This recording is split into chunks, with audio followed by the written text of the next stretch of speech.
Chapter 1. The line of limousines snaked down the driveway of the Beverly Hilton Hotel at a snail's pace to drop off stars and starlets, producers, directors, ingenues, the famous and the infamous, and the unknowns and wannabes, desperate to be seen at one of Hollywood's most glittering annual events, the Golden Globe Awards. The greatly respected award was second only to the Academy Awards. At 62, Ardith Law, one of Hollywood's biggest stars for the past 40 years, had won 3 Golden Globes so far, and she had 2 of the Academy's coveted Oscars to her credit as well. This was an evening she never missed, as much to pay her respects to her fellow actors as to be seen herself. It was one of those things one had to do.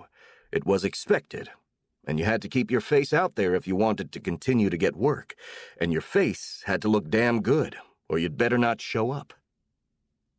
Ardith was known for the variety and depth of the roles she accepted, and the quality of the movies she starred in.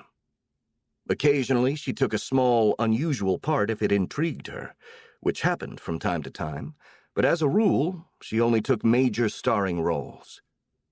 She was an extraordinary actress, with a huge talent and a well-deserved reputation. She was picky about the parts she took. She wanted to be in movies with depth and merit, which weren't always easy to find after a certain age. She looked exceptionally good at 62, was still beautiful, and unlike nearly every actress in Hollywood, she had had no work done. She preferred to keep her own natural face, and left it to the makeup artists on set to correct whatever needed attention. And she was never afraid to take an important part if it aged her beyond her actual years. Ardith wanted roles with substance that stretched her to the limits of her abilities. She turned down most of the easy parts, although for the past 2 years, there had been no offers. No one dared to cast her in minor roles, and producers knew that her agent, Joe Ricci, would turn them down before the offers even got to her. But once she turned 60, there had been no appropriate parts for her. She read scripts constantly, looking for the right roles, but hadn't seen any she wanted to play. Her high standards and perfectionism on set had won her the reputation of being difficult or a diva, which wasn't entirely true. She was an extremely dedicated actress and demanded a lot of herself and everyone she worked with.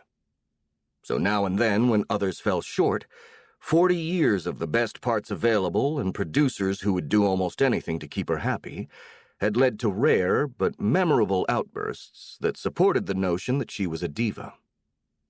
She was, above all, a consummate professional, and a star to her very core. It wasn't about ego, but more about wanting to be the absolute best she could be in every role at all times. She hated working with lazy actors, and she hated stupidity and phonies. She was true to herself and her high standards in every way. She was an honest woman, and a great actress more than a diva, no matter what people said who didn't really know her. Her career was vital to her sense of well-being and purpose. She had missed working for the past 2 years, but preferred it to accepting roles in second-rate movies. She was waiting for the right film to come along, and she knew that eventually it would. In the meantime, she read every book and script she could lay her hands on. Her personal life had always taken a back seat to her career, and it still did. She had 1 daughter from an 8-year marriage that began in her 20s. She had been married to one of Hollywood's biggest producers, John Walker. They had been a powerful pair and had made several movies together which had been legendary box office successes and enhanced both their careers. It had been a tumultuous but creative match, which also produced their only daughter, Morgan, who is now 38 years old and a plastic surgeon in New York.